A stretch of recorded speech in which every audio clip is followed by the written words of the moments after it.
All right, thanks for coming. This is finance lesson on October 16th, 2016.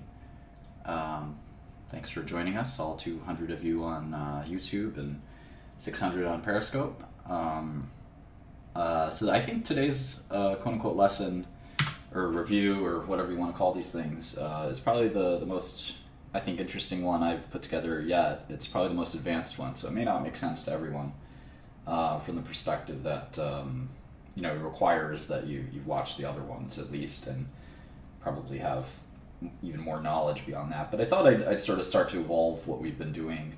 And we always have to look at companies and investment opportunities with the perspective that we're trying to make good investments. And we started off just sort of understanding what financial statements a company provides, and then seeing what we can divine from that.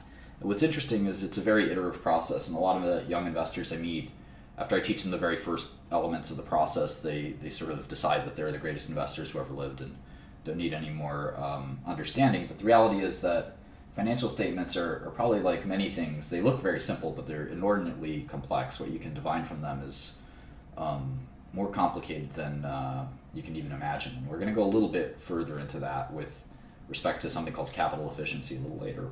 And like most lessons, again, we have a company that we're going to use we're using it more as a muse or a conversation piece than we are as a serious examination into the company.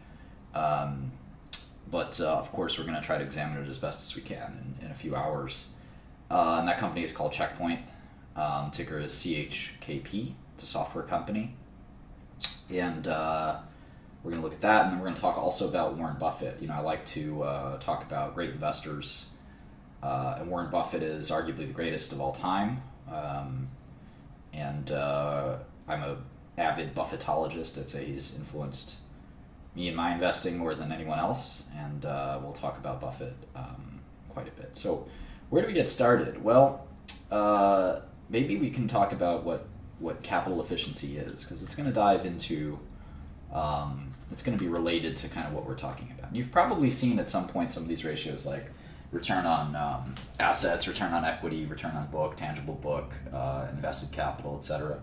And what you probably haven't seen is something called the Buffett return.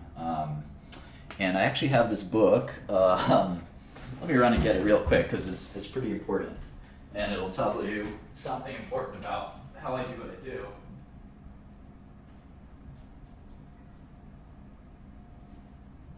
Of course, I can't find it now.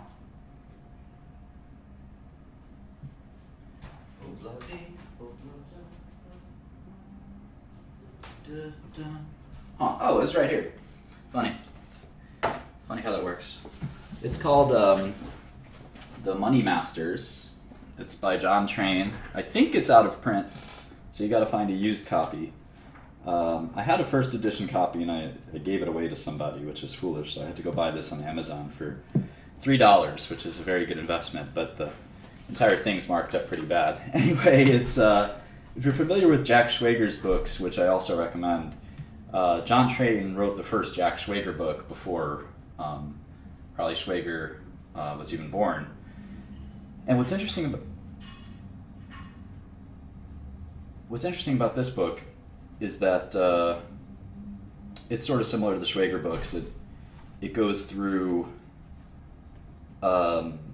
investor by each chapter is an investor, and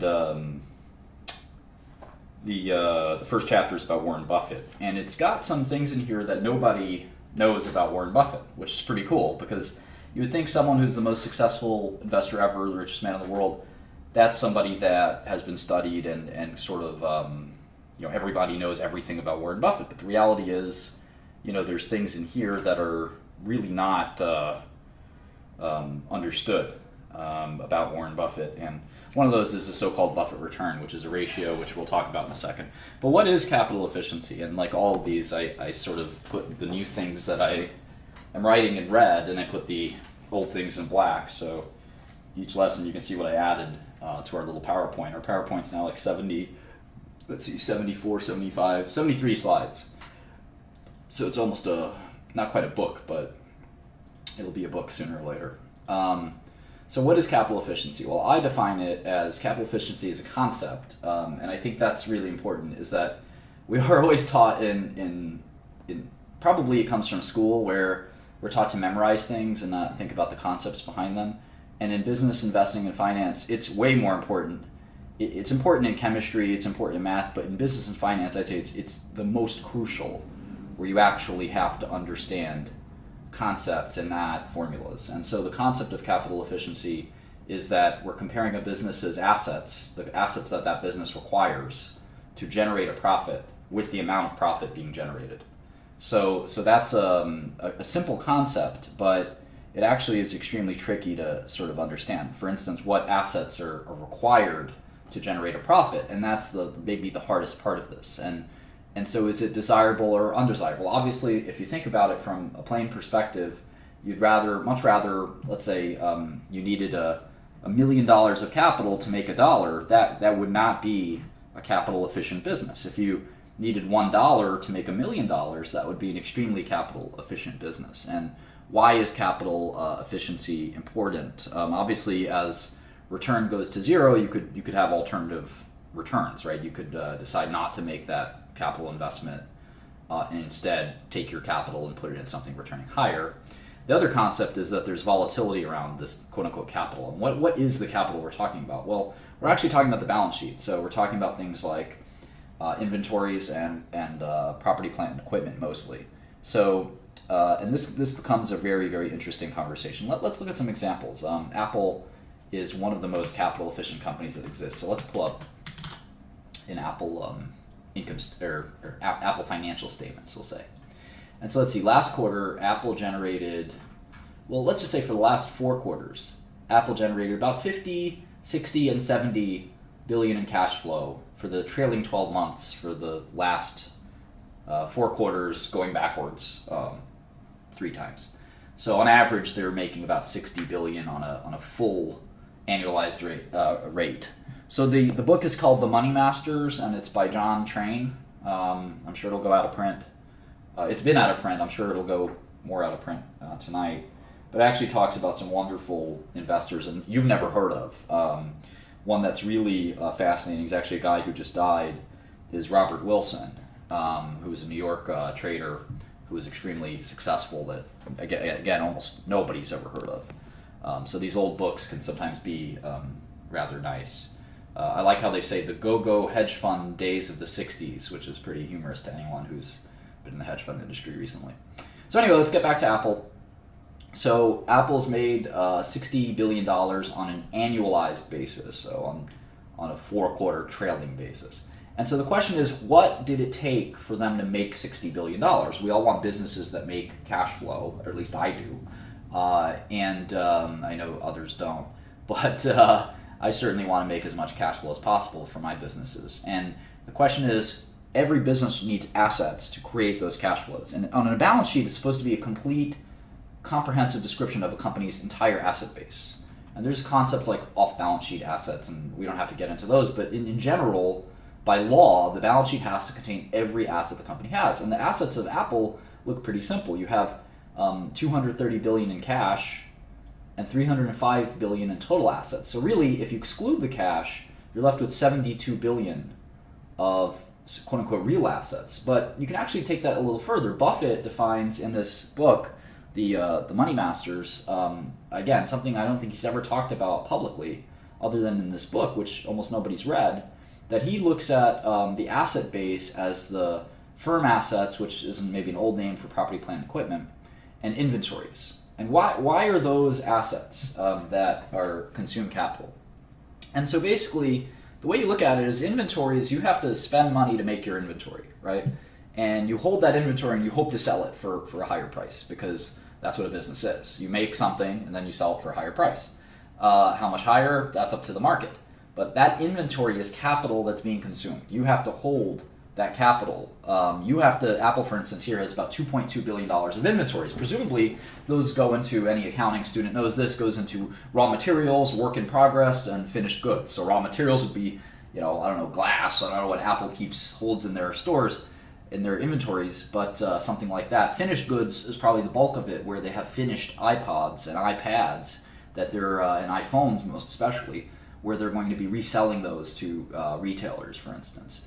So inventories are capital that you have to put up that money, right? So before you sell a product, you actually have to spend the money to make that product, and that's capital. That's capital that you have to put into the business. And if you're a retailer, and we'll see those in a second, the capital you have to put into your business is enormous, because the margins you're making on your resale are very limited. Whereas the amount of money you have to put in your inventory relative to the amount of money you're making, that's what capital efficiency is all about. Property, plant, and equipment is the most interesting part about all of this. Property, plant, and equipment, of course, is any expenditure that its expected life is greater than 1 year, right? So that includes things like buildings and plants and all those types of things. And so basically what's really remarkable, and this kind of dawned on me as a young investor maybe 10 years ago or 7 years ago, inventory is usually valued at cost, to answer that question. What's really remarkable, and this should blow your mind for a second, Apple is worth $600 billion. They're making $60 billion a year. That's 10 times earnings. But what's amazing is if you look at this property, plant, and equipment, think for a second about this.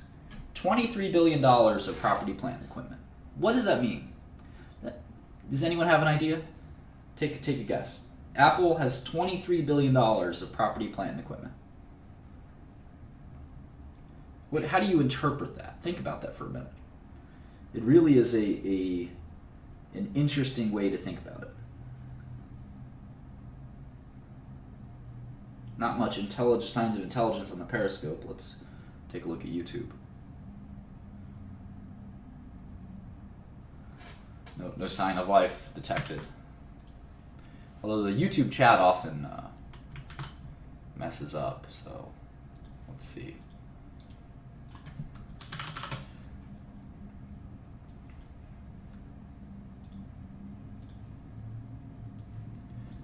Here we go. Well, we know what PP&E is. I'm not asking you to define PP&E. Everybody knows what PP&E is. It's, again, machines, real estate, things like that. And no one's really getting it, which is great, because I feel so proud of myself for understanding this as a young investor. The theory, the reason this is fascinating, Apple's entire property, plant, and equipment is worth $23 billion. Why is that so interesting? The market cap is $600 billion, okay? But the entire, you could recreate the entire Apple business if you had $23 billion. And there are people with $23 billion. You could actually replicate, think about, trying to copy something, photocopy something. You could actually replicate all of Apple for $23 billion, right? That's all it would cost you. The current value of all of their assets. Imagine making a Apple in a copycat Apple. We'll call it Crapple. And this Crapple company, you could actually recreate every machine, every desk, every office, everything in the whole company with $23 billion. But why is the company worth $600 billion? That's the interesting part. There are businesses where you can generate a high return. So if we add this up, we get that they're making $63 billion off of $23 billion every year. So that's a 250% return. There's no hedge fund on the planet that has that kind of return. And so they're arguably the best investors ever. So obviously if you recreated this company, Apple, with your new brand name, it would not have the same brand loyalty and brand value, and you wouldn't have the same revenue and earnings. But there are businesses that you've never heard of that don't have that kind of brand loyalty. They're much different. They're business-to-business companies, and they're a good example is pharmaceuticals. Doctors don't care what company makes a drug. They don't say, oh, well, I don't trust this diabetes drug because it's not made by Merck. No, they prescribe the drug if it's safe and effective, and they don't really care if Merck made it or your new startup pharmaceutical company made it. There are businesses where it totally doesn't matter what your brand is. And there are companies where you could completely recreate a business like this and generate high returns. And that's sort of the essence of arbitrage. And there's other sort of reasons why these moats exist. And Warren Buffett was one of the first investors to sort of understand that there's something about looking at return on capital, whether you define that capital as assets or book value or whatever you want to define it as, Warren Buffett's inventory plus firm capital. At some point, what you're realizing is that the higher that return, the more likely there is to be some kind of moat or some kind of barrier that is stopping new competitors from coming in. And it's often just brand, right? It's often just, customers love Coca-Cola, they've never heard of Martin Cola, and they're not going to drink Martin Cola anytime soon. But, again, in pharmaceuticals, that's not the case. That's not the case. In medical devices, that's not the case. There's often something else that's stopping these companies from coming in and competing away that fat margin. Everybody would love to, spend $20 million to make $60 million a year, to take Apple's numbers, divide them by 1,000. That's a crazy return, because not only you only have to spend that $20 million once. That's the crazy thing about Apple. They spend the $20 billion one time, and they make $60 billion every year. When you think about how insane that is, why doesn't that just disappear? Well, one reason is their phones work and they don't blow up like Samsung's, so they have a lot of brand loyalty. People love their phones. But one of the things about extremely high rates of return is that eventually they should be chipped away by competition. And it really depends on the moat. There are different moats in industry. One is sometimes you have an entrenched customer that's a moat not because of brand loyalty, but they're a moat because they're forced to be a moat. You see that a lot in software, where you can't change your software system every year. You got to kind of make your choice. Same thing works with drugs. Once you start taking drug, most people take it for many, many years. So it's interesting to sort of think about and look at return on capital and try to sort of back into what is going on at the root of the business. Why aren't there competitors coming in and taking this return? Sometimes the return is low. I'll give you an example. This is probably the highest capital efficient company there is. If I look at Ford, we got numbers down at 15%, 19% returns, and these are good years for Ford, right? I'm just looking at the last couple of quarters. We're in an economic recovery. This is the sort of time when Ford does well. There's periods where Ford will lose money, and Ford is a successful company. But in that book that I mentioned by John Train, Buffett talks about how capital inefficient companies like Ford and GM are, and they are.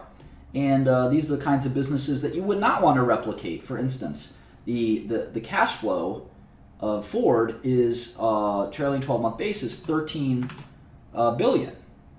And to replicate their business, you'd have to put up $71 billion of capital. Well, that's a very different deal from Apple, right? Where $20 billion makes you $60 billion. Here, $71 billion makes you $13 billion. So it really is like it's backwards. And that's sort of the point here, is that brands matter with cars. They matter a lot less, and margins are low, customers are very price sensitive, and so forth. So when I looked at Checkpoint Software, which is the company we're going to focus on in a minute, I found this astounding return where they have virtually no capital. In fact, they don't hold inventories. They're a software company. They can't hold inventories, right? So their actual only asset is their fixed assets, which are $54 million, which are probably a couple of offices and things like that. And they make $200 million a quarter.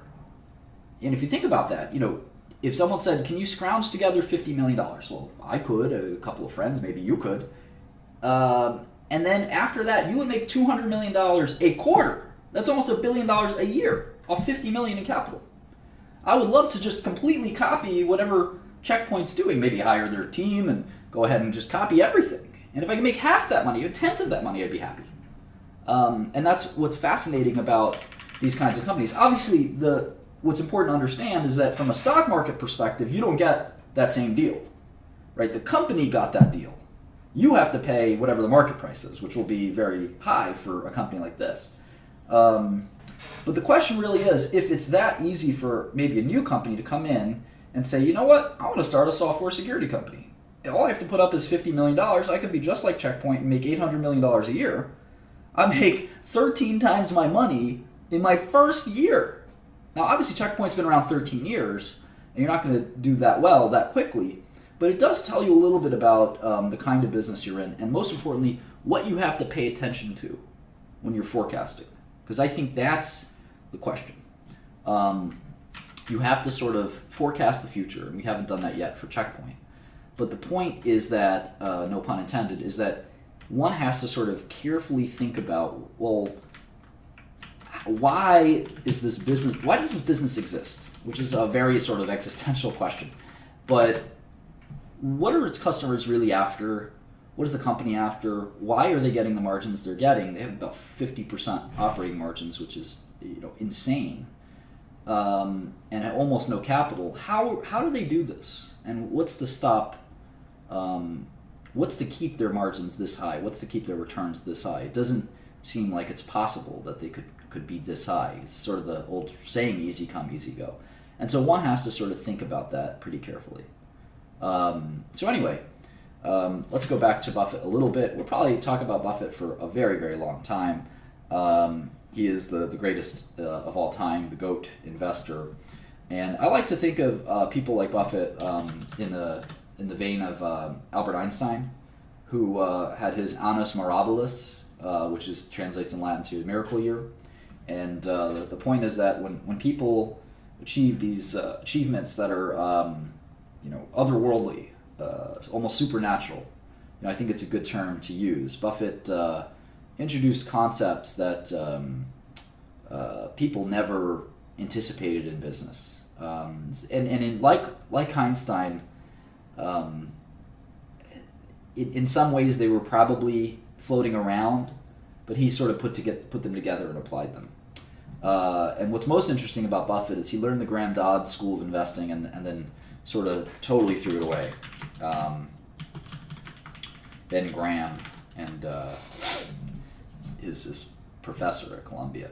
And so the flow generative businesses we'll talk about at some point, but Buffett realized that on this capital efficiency stuff, what's amazing is that you could have positive working capital, so much so that you could use that working capital to invest. One moment. For instance, I define capital a little bit differently from Buffett. I like to include accounts receivable and accounts payable, because there are businesses where your customers literally give you money to hold for them. And sometimes you can actually use that money to invest. And there are some businesses where your customers expect you to give them credit.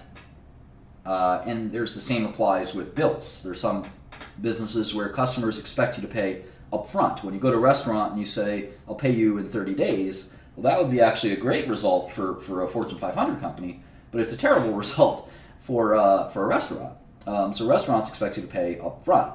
But law firms and other firms like that, you could be paying over 60 days or 90 days. So every business is different, and I think that working capital in general is something that is important to pay attention to when you think about capital efficiency. But Buffett took it to the next level when he realized that you could get float-generating businesses and use their float to do things. He also realized, I think somewhat early in his career, that private equity is the ultimate arbitrage. And this is something where he's basically strayed away from trading stocks and investing in stocks when that was sort of his beginnings. And almost all of the money he's made in the last decade, I would say, comes from private equity, from actually acquiring companies at low prices and keeping them forever. And then he sort of understood the moat concept that I talked about, and all ties into capital efficiency to some extent, but that there are companies where their discount rates when you analyze and calculate their value, their discount rates are often very close to zero, which is really remarkable. A couple other things about Buffett that are important to understand are his image and reputation. He focused on that maybe more than any investor I've ever seen. And some of it is sort of manufactured, some of it is authentic. One of the things I'll say about Buffett, you might say, well, what can I learn from Warren Buffett that somebody else hasn't? You'd be surprised. Again, I'd wager that most investors have never read this book, which is really remarkable because it has an interview with Warren Buffett that is old and reflects his thinking, and anytime you can get something like that, it's great. But I'll tell you a story. I have a friend who lives overseas, and he manages a very small hedge fund. It's somewhat insignificant, you would argue. He's a great investor. Like me, he's a big fan of Warren Buffett. What he's done is he's actually made a friendship with Warren Buffett. He's only 27 or something, and he just basically follows Buffett around. Whenever he comes to America, he tries to sort of look up what Buffett's doing. Sometimes Buffett will be giving a speech at a school or something like that, and he'll go to the speech and he'll just follow him around. And eventually, you know, Warren Buffett's a very nice man. That evening, he said, "Oh, you guys came from such a long way. I'm having dinner tonight at this restaurant. Why don't you join me?"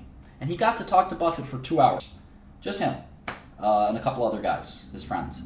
And you know, to be able to pick the greatest investors of all time's brain for 2 hours, he answered every question. There was not one question where he said, "You know, I'm not comfortable answering that." And this was last year, you know, or 2 years ago, I forget. But it wasn't, you know, 30 years ago. So even people like Buffett are you're able to sort of meet them, and if you're that interested in it all, it is possible. I'm not saying it's easy. But, you know, if you can't do that, reading books and reading everything you can about the person will probably be a pretty good replacement. So, in any event, you know, that's a little bit about Buffett. We can sort of table that. But when we talk about capital efficiency, we're going to be looking at that frequently. I built out full cash flow and models for all of these. And the point is that while capital, obviously being able to turn a small amount of money into a large amount of money is great for any corporation, that reality will be embedded in the market, right? So the price of the security will reflect that situation. So it's not like, oh, I'm going to buy Apple or Facebook because they're so capital efficient. That doesn't work that way. The reason we care about this is because when we look at a balance sheet or a cash flow statement or an income statement, we want to see the truth behind the numbers. We want to understand what is actually happening at the business level. These are more than just numbers. You see the fondness with which I type these numbers in and think about them. There are people and assets and feelings and all these things behind these numbers that tell you a story that you have to understand, especially if you have any hope of forecasting the future. And so let's sort of table that, and let's take a look at Checkpoint. So again, here's a brief model for Checkpoint, and I have everybody who submitted a model. It's about 1, 2, 3, 4, 5, 6, 7, 8, 9, 10, 11 models were submitted. Thank you for that. Sorry, by the way, just a quick apology. I've been out for 2 weeks. The first week I was negotiating with the 4chan company. I now have this great joke that I was going to make a fortune out of 4chan. No deal could be reached, so I'm out of the bidding, but I wish them the best, and it's a great deal for any investor who wants to get involved. I like to say that I don't like to do great deals. I like to do deals that are once in a lifetime. If I'm going to part ways with my money, I basically have to be guaranteed to make an absolute fortune. And there are investors who are willing to settle for less. And you know, when I invest a lot of money, I really have to be 100% sure that I'm going to make a total windfall. And that's often results in a bad deal for the other side. And I'm not surprised that we couldn't agree to a good deal for both of us. So in any event, the following week I was working, in the last 10 days I've been working on taxes. So I'm glad to be back, and things are a little bit back to normal for now, but as you guys all know, my life and my schedule can be pretty tumultuous. So sorry about that delay, and you know, I hope they don't happen again, but there's no guarantee that they won't. Checkpoint is doing about 1.7 billion in revenue. And again, what's kind of remarkable about this company is that they're growing. They've been growing every year for the last, I don't know, probably 10 years, but at least the last 6, 7, or 8 years. And they've been growing sort of mid-single digits to, I guess, to teens, I guess, high teens. And the margins are, again, ridiculous, or redonkulous, if you prefer. About 50% operating margins, which is like as high as they basically get. They're based in Israel, which is interesting. It's got about a 20% tax rate. So again, about 800 million to $1 billion in cash flow a year. It's about a 10 billion enterprise value. So it's actually kind of attractive if you think about it from that perspective. But you know, we have a lot of thinking to do about this company, and we're going to do that thinking today. They're an internet software security company. We've got Michael Flanagan here who submitted a model, checking in, saying it's undervalued. Again, you know, forecasting revenue growth for a company is not easy. it's more interesting to think about the risks to the business. Um, and why are they earning the return they're earning? Why are if they spend $50 million, right, to create their software, why wouldn't their customers just do it themselves? That's another sort of thing to think about, right? Why can't you just just say, if you're their biggest customer, if you're JP Morgan or something, you say, well, why are we buying $100 million of software for these guys? Well, we can make it ourselves for $50 million. Why do we need them? What do they have that we can't? I mean, it's just money at the end of the day, right? Why can't I just copy it? And that's a really interesting question. When you sell your software for that much, and your margins are that high, what's to stop you from doing it yourself? And there's a lot of reasons to think about that. So anyway, this company basically makes software. You can think about it as firewalls, and we're going to look into all their software and things like that. They make consumer software as well. You may be familiar with their product Zone Labs, and we got to think about, well, are they an enterprise software company or are they a consumer software company? Because those are two sort of different sales. We all know that Windows comes with its innate firewalls are not very good, and I'm not sure how much they get out of Zone Labs. I know that it's been a long time since I knew this industry well, and I'm the last person who can wax poetic on security software. I don't know much about it other than maybe firewalls and things like that, but even then, I'm really not an expert. But that's where the industry research comes in, and we'll do a little bit of that today. Just reading their 20F doesn't hurt, but we're gonna sort of slow it down and take a look. But obviously, the basic understanding of their growth and their margin structure and things like that, and their history is pretty important. And so we've gotten to understand that a little bit. So let's try to take a look at some of this stuff. And I briefly looked at this. But I still can't get a sense for their entire sort of their entire business. Whether it's there's a lot of different parts of security software: antivirus, anti-malware. You take a look here at all these different types of software.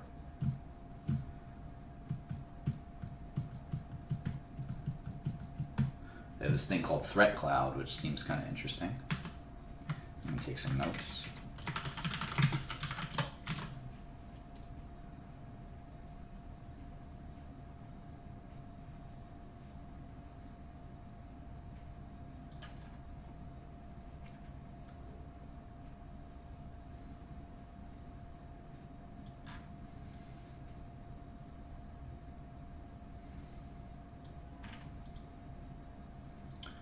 Next generation firewalls.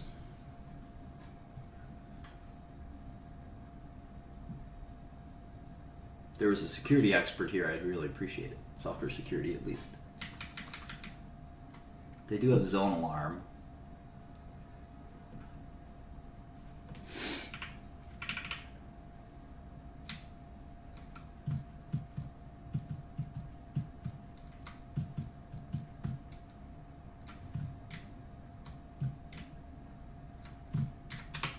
Oops. Hey, Jackson. Oh, yeah. He's something of a software security expert, isn't he? Feel free to come on Discord while we analyze this. One great way to start to look at it is go to the company's website.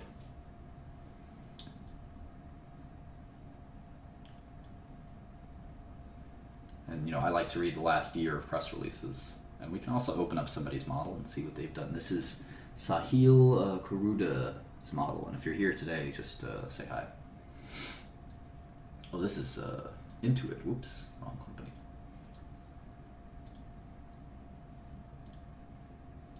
This is Dmitry Kizyakov. He did it for Harambe, apparently, so that's great.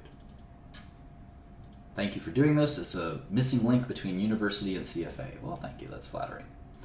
Unfortunately, this model is trash. So, oh, no, maybe not. Trashy disapproves. Wow. That is pretty hilarious. He drew a picture of my cat taking a crap. Largest pure play security vendor. Gil Shwed and Marius Nacht own 30%. Gil Shwed is considered to be the creator of the modern firewall. That's pretty cool. I don't know if Discord is up or not, but going through that, let's take a look here. Palo Alto Networks is their competitor, is that right? Threat prevention, mobile security, endpoint security, firewalls. You know, I think it's safe to say that software security is increasingly important. You know, I don't know exactly where the industry's going and things like that, but one would easily imagine it's a growth industry. So, oh, that's... Sorry, hey. I didn't mean to interrupt you. That's okay. Palo Alto was founded by a Checkpoint engineer. That's pretty interesting.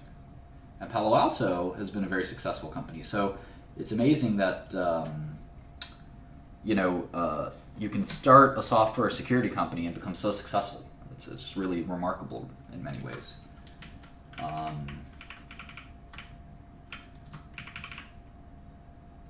There's Q4 sales are often referred to as budget flush. You know, it's when a company says that they have budget left over and they need to sort of spend them.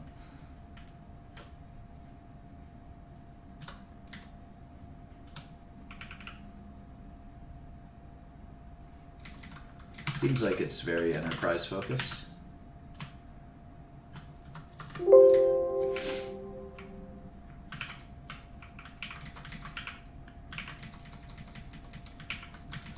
Fortinet, Cisco, Juniper.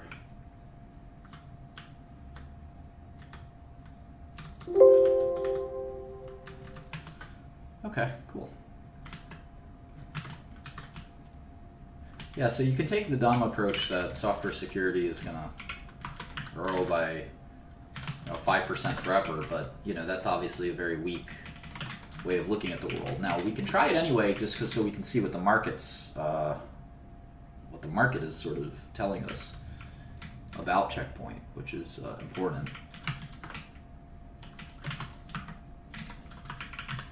Because the market may be telling us that this revenue stream is going to disappear. It may tell us that it's going to go on forever. The stock would be valued higher if it would be going on forever, so it'd be interesting to see.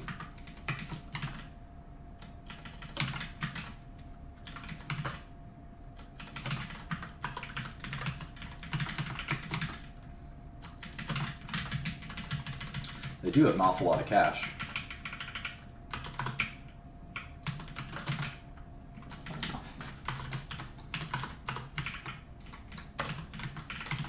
I think it's one of Israel's biggest companies. They're very proud of it. It should be.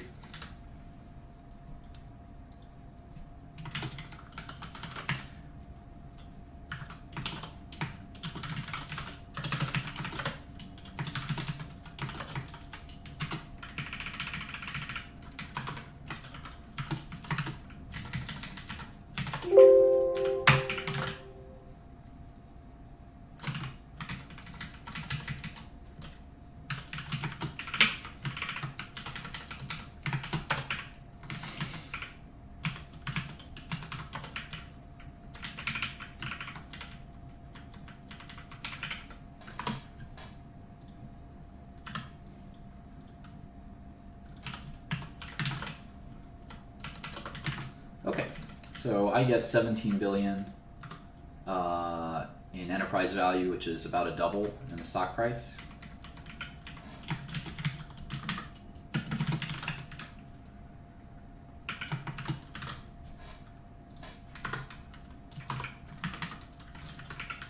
So clearly the marketplace thinks that, so I get $122 a share at 78 right now. So if they did grow at this rate,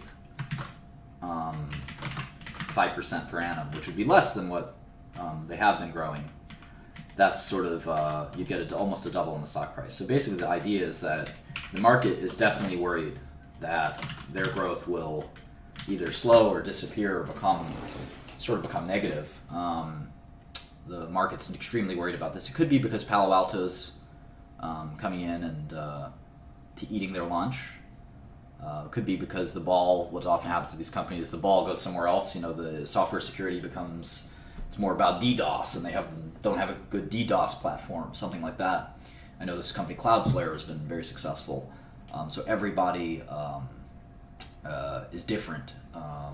Every concern is different. So I don't know exactly what people are worried about with respect to Checkpoint, but you can sense the worry without even talking to anybody. You can see the market's worry by just calculating the numbers, which is pretty interesting. No, Dimitri, I didn't say your model was trash. I looked at it at first, and I was scrolling, and I didn't see. I saw like just this, so it's not trash yet. Don't worry.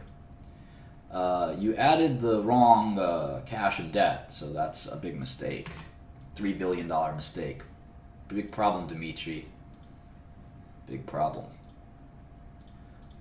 So if you did this the right way, you can see that you're adding the debt and subtracting the cash, which is cash is a good thing, and debt's the bad thing. So you want to change that, and then all of a sudden, share price is quite a lot higher, and it is a bargain.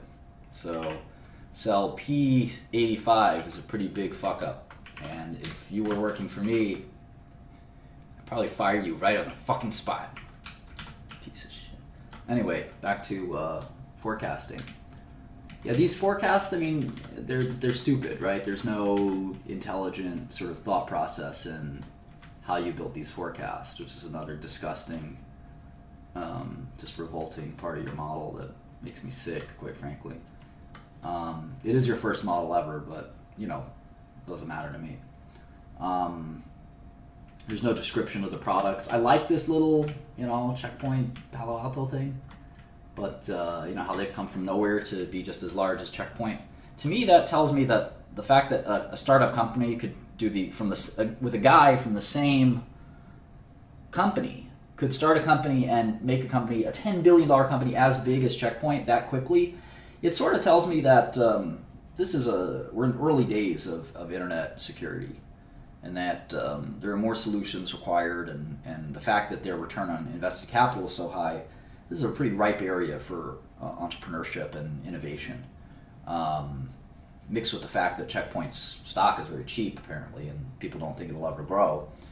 I'm excited at the prospect of being long Checkpoint.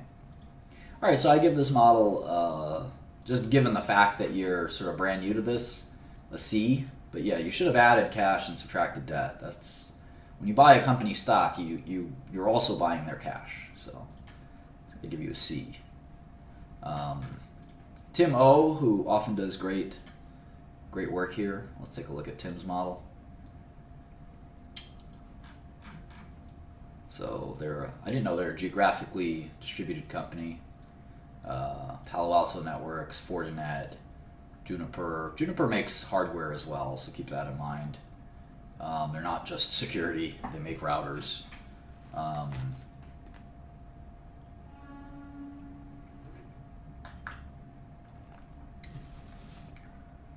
Checkpoint is software only as far as I can tell.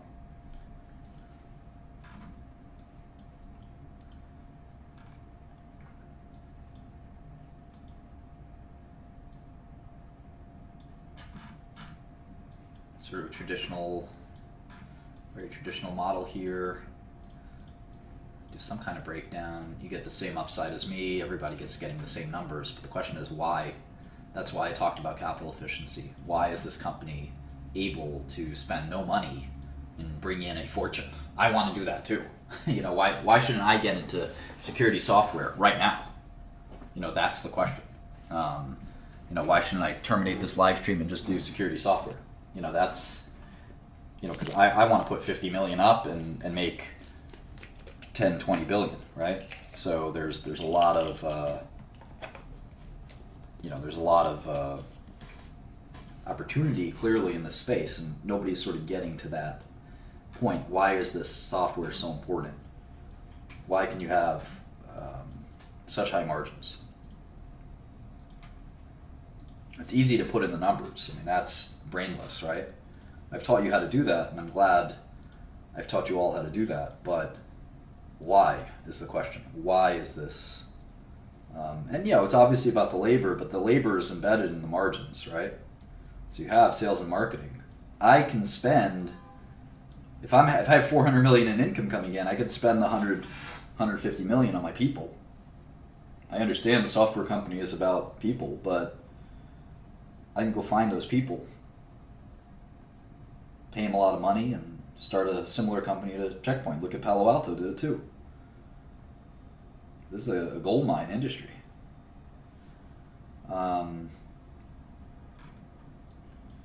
So yeah, this concept that as the internet becomes bigger, it's sort of by entropy has to become more disorganized and more vulnerable. That's the kind of thing that is the reason companies like Checkpoint will always exist.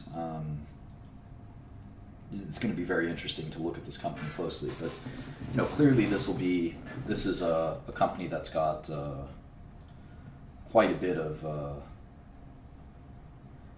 success. Let's read this press release together.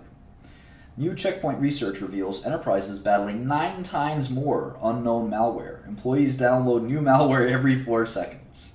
So there's certainly a lot of threats from maybe Eastern Europe or Asia or places where you can make a lot of money just if you're in Romania or something, you know how to hack. You probably make more money hacking away at somebody's system trying to pay your rent. This is happening every day. We saw that the Bank of Bangladesh. I don't know if you guys saw this. Bangladesh hack. Yeah, here we go. The 2016 Bangladesh bank heist. And this is the new crime. Instructions to steal 951 million from Bangladesh Bank, the Central Bank of Bangladesh, were issued via the SWIFT network. 5 transactions issued by hackers worth $101 million and withdrawn from a Bangladesh bank account at the Federal Reserve of New York succeeded, with 20 million traced to Sri Lanka, since recovered, and 81 million to the Philippines, 18 recovered. The Federal Reserve Bank blocked the remaining 31 transactions, amounting to 850 million. That is quite a hack. Obviously, if you steal that much money, you're probably going to get caught. But that did happen. So I'm going to note that here. Bangladesh hack.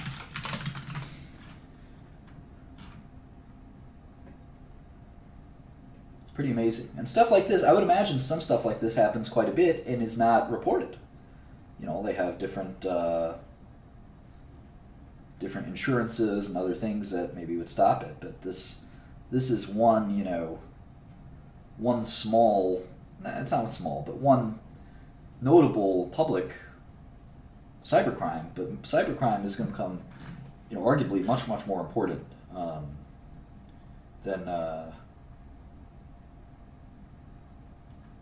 This is funny. The hackers tried to transfer the money to Shalika Foundation, but spelled foundation wrong, which Deutsche Bank saw and halted the transaction. So that's a pretty funny mistake. But you can see that a lot of these cyber threat actors are not in the U.S. They're often maybe to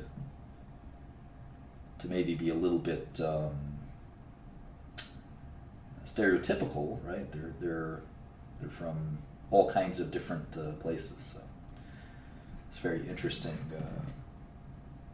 There's a lot of such hacks a year. So Deutsche Bank did the right thing for once. Very funny.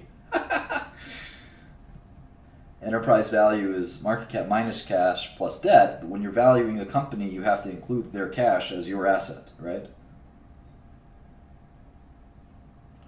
I think it's expertise, RSA chic. People want to buy software from a company they trust instead of building it all from scratch in-house. But at some point, if you're a large enough company, you may want to just create your own cybersecurity division as opposed to outsourcing it to and paying a fortune, paying through the nose. Checkpoint. So let's keep reading here. All right, employees download new malware every 4 seconds. I know one malware where people will send an invoice to our accounting department, and it's like, please pay this invoice, and it looks like a real invoice. And, they try to check that we actually got that invoice. But, if it's $700, you may just pay it. I mean, you're a big company, you don't care. $700, just pay it, move on. Check it later, And if you have,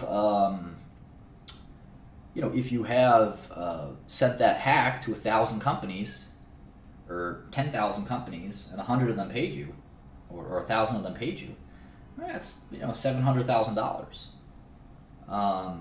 That's a good hack. So how do you stop that kind of thing from happening? Well, it's not easy. One of the issues is that you have the companies themselves, right? The software companies that create the software, like the Microsofts and the Googles, they have to sort of exist as security software companies themselves. So let's keep reading. Phishing attacks continue to rise in volume and impact in 80% of the businesses surveyed, while with hackers preferring email and social engineering to deliver threats. So this concept of hacking the mind, that social engineering is about tricking people basically into their human mistakes. That you could have the best security software in the world, but that's how they hacked the DNC, for instance, using the so-called social engineering. Checkpoint today published findings from 2 research projects, the Checkpoint 2016 Security Report and Exploits at the Endpoint. SANS 2016 Threat Landscape Study, revealing critical challenges and key recommendations for IT leaders as businesses continue to build up protections against evolving cyber threats. In the company's 4th annual security report, Checkpoint researchers analyzed the activity of more than 31,000 Checkpoint gateways worldwide, revealing details on what enterprises are accounting in known and unknown malware attack trends, and the impact of more mobile devices in the enterprise. Additionally, researchers were able to measure that this impact successful breaches have had on organizations and the added expenses that go beyond remediation costs. In the recent study, conducted in partnership with security, education, and research group SANS Institute, let me go to the SANS Institute, bookmark that, and check this out. And this is how you would become familiar with this kind of software in Marketplace. It's very different from any other kind of software, so you've got to slowly and carefully kind of learn it. And could take you years, but if you're going to make investments in this space, you especially if you're going to be starting a new company, it's a good idea to do so. Obviously, it's a requirement. All right, researchers surveyed more than 300 IT and security professionals across the globe to uncover the threats organizations encounter in the real world, when and how they become incidents, which type of threats have the biggest impact, and the greatest challenges enterprises face in protecting themselves. With billions of new connections formed every minute, the world is more globally linked than ever. Innovations like cloud, mobility, and Internet of Things, there was a big Internet of Things hack recently, are changing the way we deploy, the way we consume, the way we secure technology. More and more malware is being put in our ecosystem that traditional security techniques are powerless to prevent. Given this, staying a leader requires being one step ahead of things you cannot see, know, or control, and preventing attacks before they happen. Both the Checkpoint report and the SANS landscape study present a comprehensive view of the entire threat landscape from the network to the endpoint, offering key findings including unknown malware continues its exponential and evolutionary growth. Researchers found a 9x increase in the amount of unknown malware plaguing businesses. This was fueled by the employees, who downloaded a new unknown malware every 4 seconds. In total, In total, there were nearly 12 million new malware variants discovered every month, with more new malware discovered in the past 2 years than the previous decade. Wow. Security is lagging behind the speedy, on-the-go mobile device. With smartphones and tablets accounting for 60% of digital media time spent, businesses and mobile devices present both an access curse and a business productivity blessing. While employees do not want to be the cause of their network breach, 1 in 5 will cause one through either mobile malware or malicious Wi-Fi. Endpoints represent the starting point for most threats. Among the business surveys, endpoints were the most common cause of breaches and the most critical component in cyber defenses, with attackers leveraging email in 75% of cases. So what that means is that the information user at the desktop, the so-called endpoint, usually desktop, is going to be the place where it's breached. It's not the network, it's not the server, it's not the places where you would normally think, oh, let me hack into the server, and that's going to be the best place to get in. But it's coming through the front door, if you will, through the user's access point. Email sounds like 75% through email. Pretty amazing, huh? 39% of endpoint attacks bypassed the network gateway firewalls, and routine operations uncovered 85% of threats after they had already gotten inside the enterprise. All right. So there's some resources here. I'm going to try to follow these and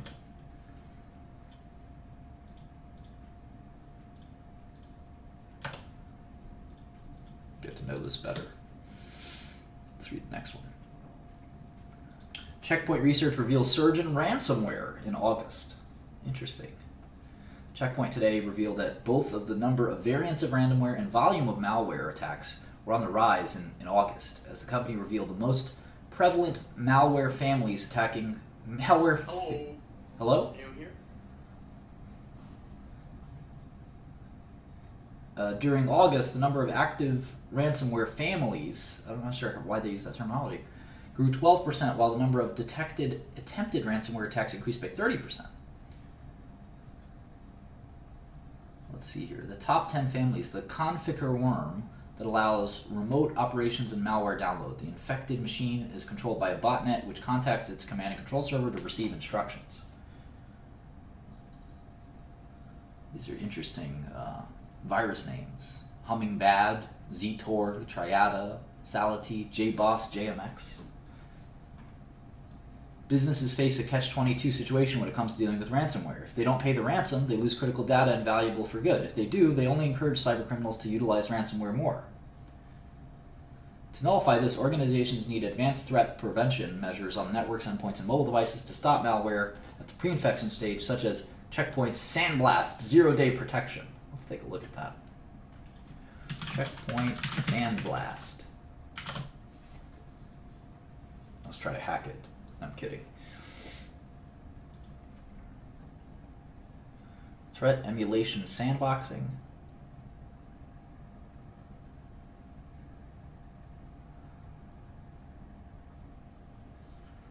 Traditional sandboxing was designed to help with these kinds of threats, but cybercriminals have evolved their techniques, creating evasive malware that can avoid detection by many sandbox solutions. As a result, many organizations find themselves taking reactive steps to counteract infection rather than preventing it in the first place. To get ahead, da-da-da-da-da.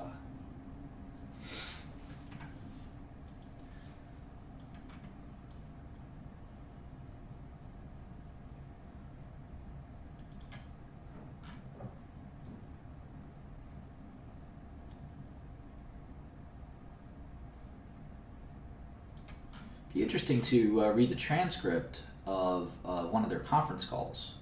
See if that's going to be available.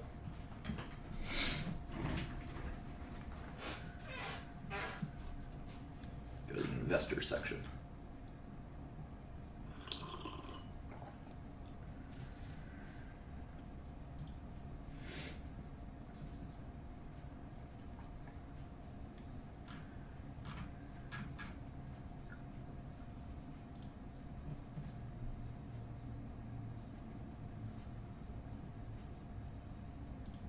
Take a look at, see if we can get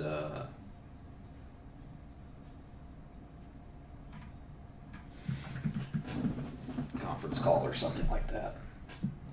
We can even Google Checkpoint transcript, earnings transcript. Let's try that. I'm kind of curious what they're seeing in their business.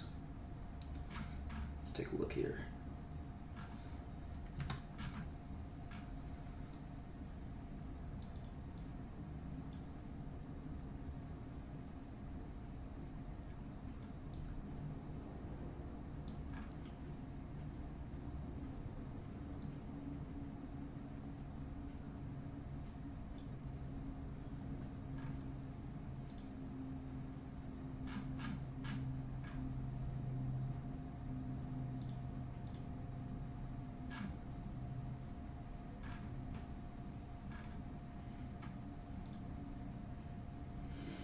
frustrating.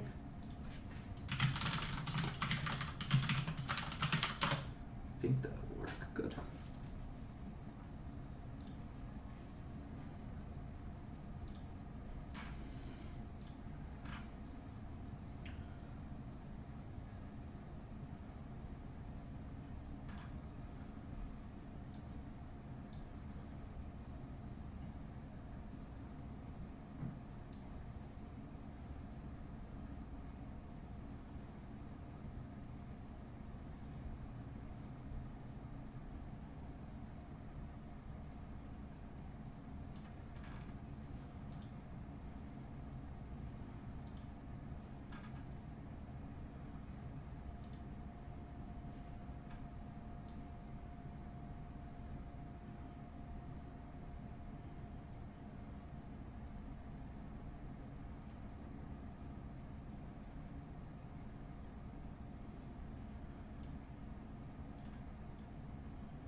Interesting.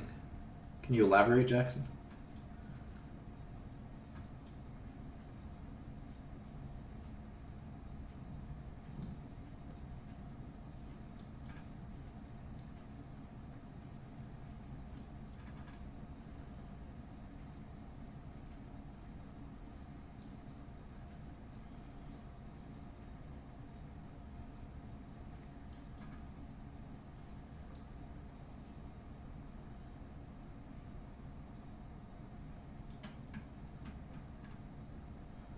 Funny, John.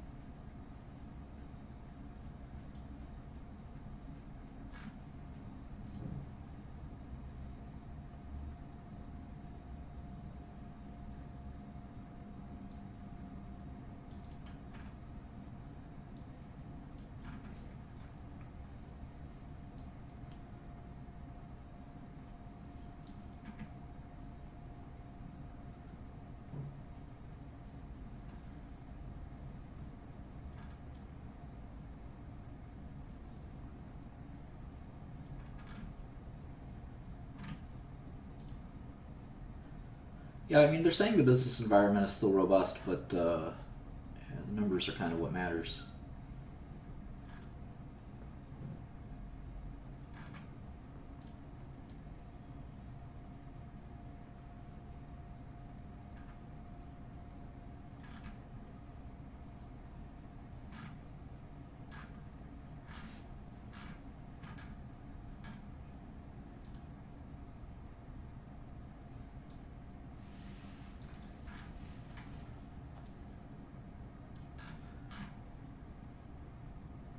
I'm just going to take a 2-minute break. I'll be right back, guys, and we'll keep going through checkpoint.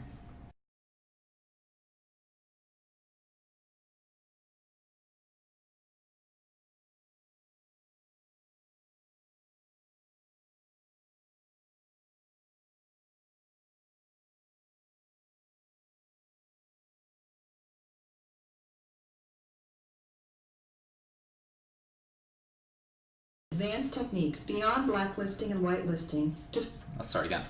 Checkpoint threat emulation was designed specifically to prevent zero-day attacks. Threat emulation performs 4 key steps in addressing new attacks. The first step is inspection, where files and email and downloads are identified for processing. Checkpoint applies advanced techniques beyond blacklisting and whitelisting to filter out safe files using heuristics and a proprietary analysis engine, leaving only suspect files selected for emulation.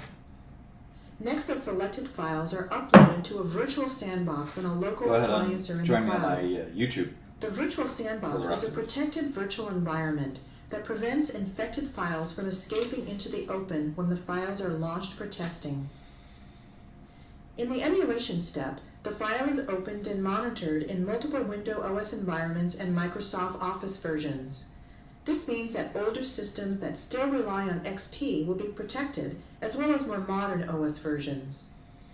Changes to the file system or registry, or unusual activity in network connections or system processes tell us the file is malicious. Files identified as malicious are blocked in the prevention step. Malicious files are stopped at the gateway before infecting the network. No infection means that remediation time and effort are eliminated. Before Checkpoint's solution, malicious files would reach and infect user systems while the files were being analyzed. The business could be compromised for hours or days. If you are familiar with the jump from intrusion detection to intrusion prevention systems, Checkpoint is making a similar move, leading the evolution from detection to prevention, stopping zero-day attacks and new threats, not just detecting them. In the final step, newly discovered threats are fingerprinted, with signatures, IP addresses, and domains for threats sent to the threat cloud. Once the threat information is in Threat Cloud, they are instantly available to protect other gateways. The 4 steps, inspect, emulate, prevent, and share, stop undiscovered attacks. Now let's see threat emulation in action. Say you receive a resume from a job posting or through a referral. How do you know that it's safe? Let's run it through threat emulation and see what we get. This is what a threat emulation report looks like. Check file system activity and notice Google Service.dll and Google Services.exe files appear innocent. But they are malware. Why would a PDF need to modify, create, or even touch these files? Check the system registry and notice that Internet Explorer registry keys were being modified. Why would a PDF need to do this? Look at system processes. Has IExplorer.exe started?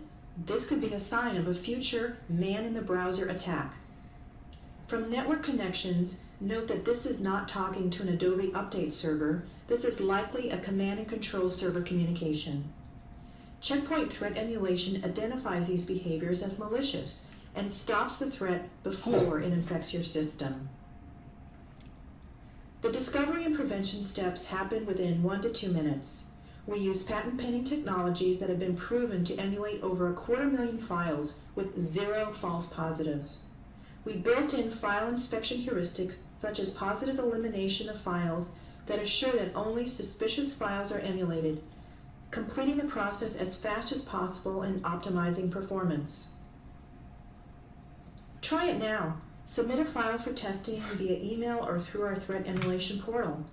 For more information, contact a Checkpoint sales representative. Cool. Yeah, so one question is performance, right? So if every email I send is checked, I'm sure that's not exactly how it works, but it's something to think about. Gil Shwed, the greatest hacker of all time, probably. All right, so this model, you didn't add the cache up correctly. They have $3 billion in cash, so that's a F right there.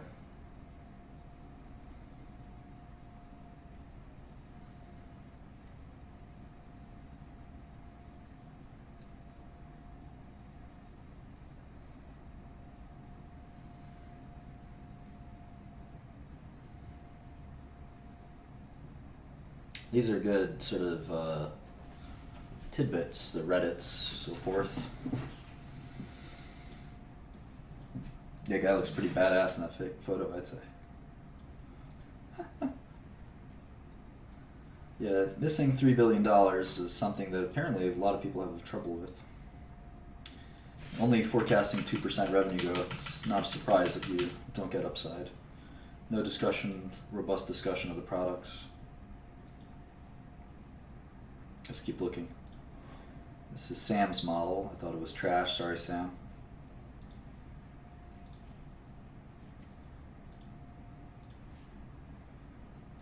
You're fired. All right, Andrew M.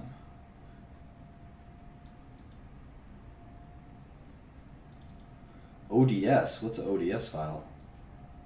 That looks like a hack itself. All right, Andrew, let's take a look.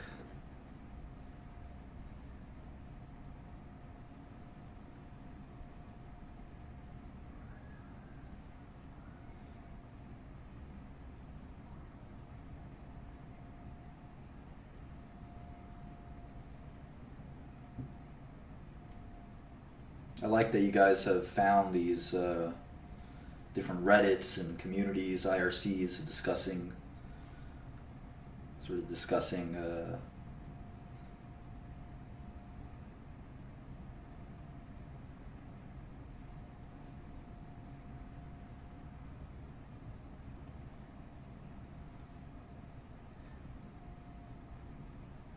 AthenaWare. Was that a joke? Is that a thing? Wasn't that That was that Nick. that kid? Yeah, I don't think it's. I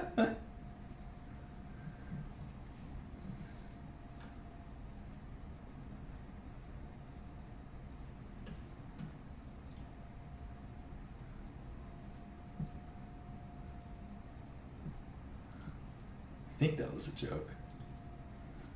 I mean, if he has a successful security software company, God bless him. But I think it's a joke.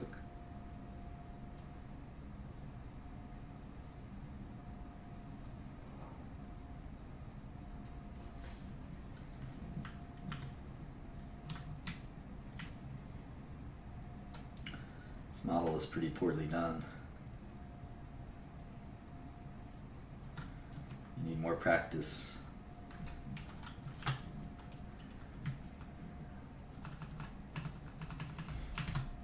Stephen Paschuk. Take a look.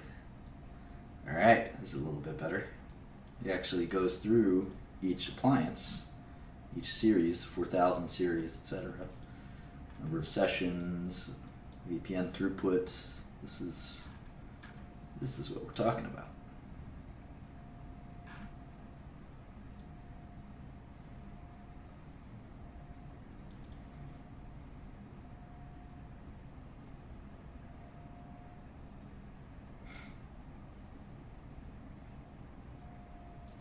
You should just format these numbers, not that hard.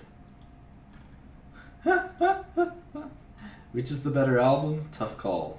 Very tough call. They're both great.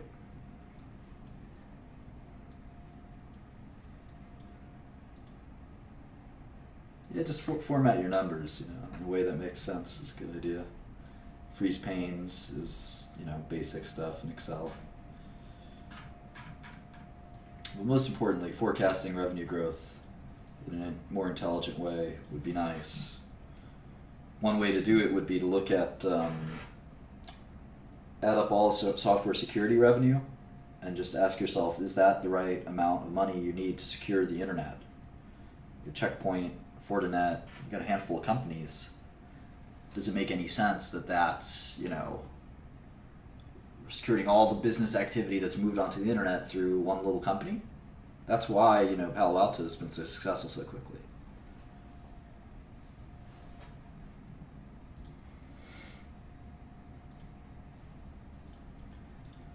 Michael Flanagan, of course, the best in the business. Let's take a look at what he has to offer here.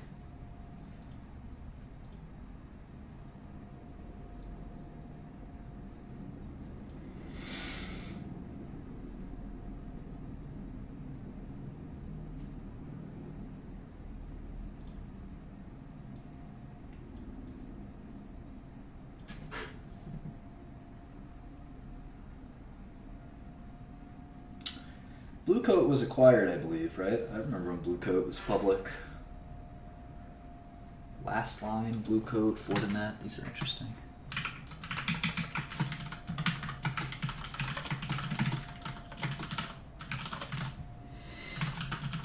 Dell.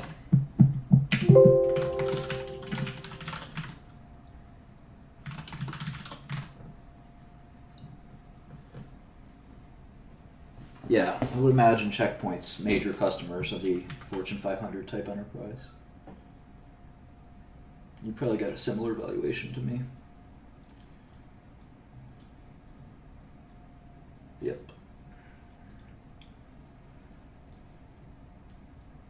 Let's see.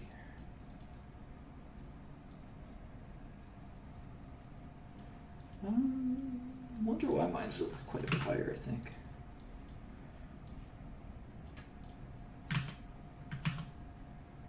Very similar.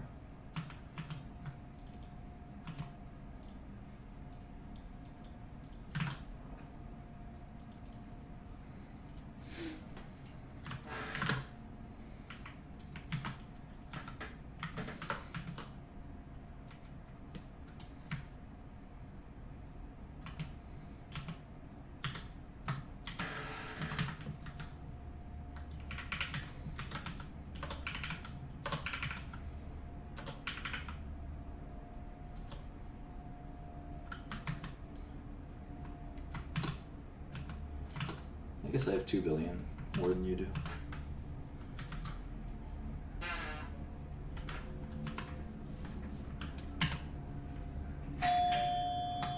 Who could possibly be at my door?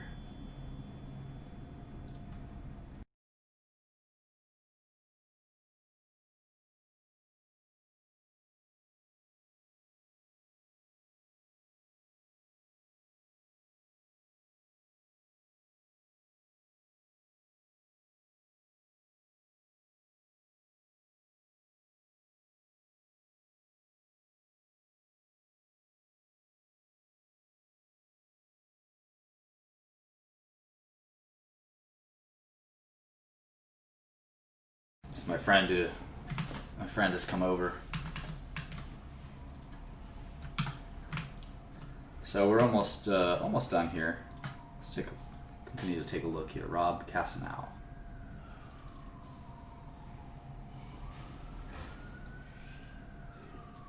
This could be a little bit more interesting.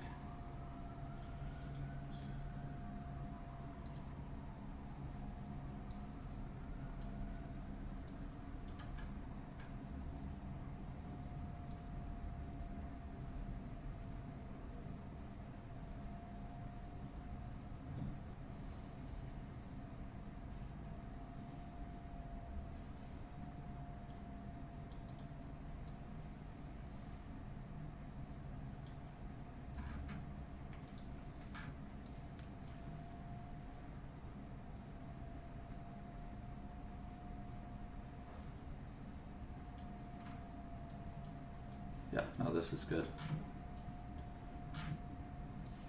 Again, without a robust, analysis of the products.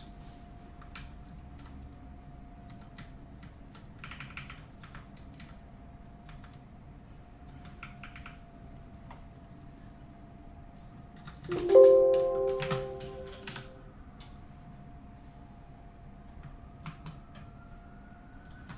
see here.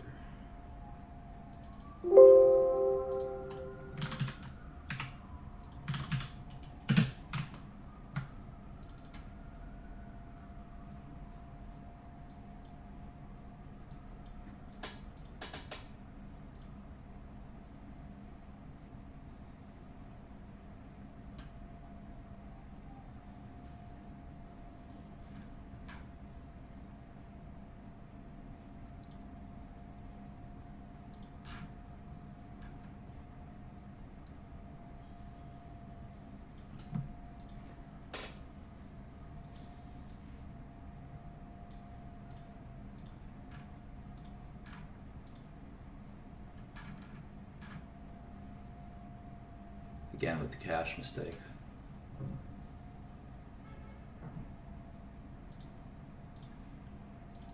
Harris. See how Harris did. Not much upside.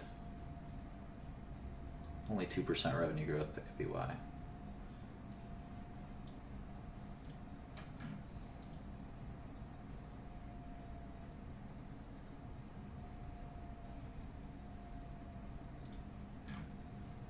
Not much analysis. DNC should hire us. Funny.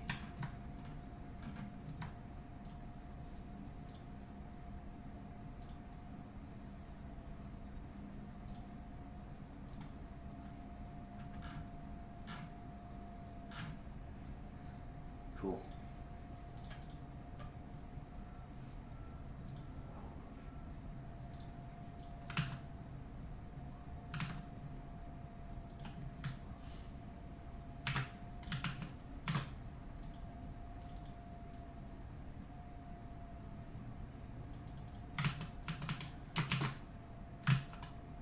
All right, guys, I think that's it. Interesting company for sure. I hope you learned a little bit about sort of the way I look at things with respect to capital efficiency. Seems like they have a really unique position that is hard to replicate, given they're sort of embedded in a lot of companies and that they see these threats and then can react to these threats quickly. But I still like, I think that's sort of a protective moat that the market doesn't seem to be appreciating. So I like the stock. So let's see, for next week, maybe we should pick one to work for next week.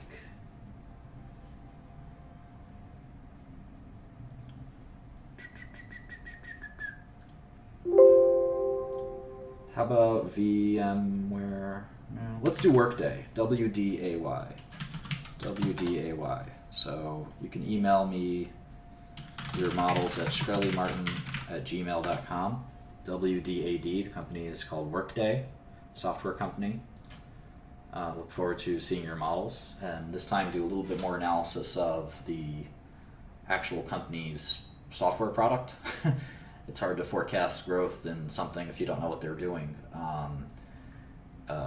So I think that in some we did a pretty poor job of understanding the product offering, which I think we could have done a much better job of. So in any event, I'll see you guys later. Thanks for joining.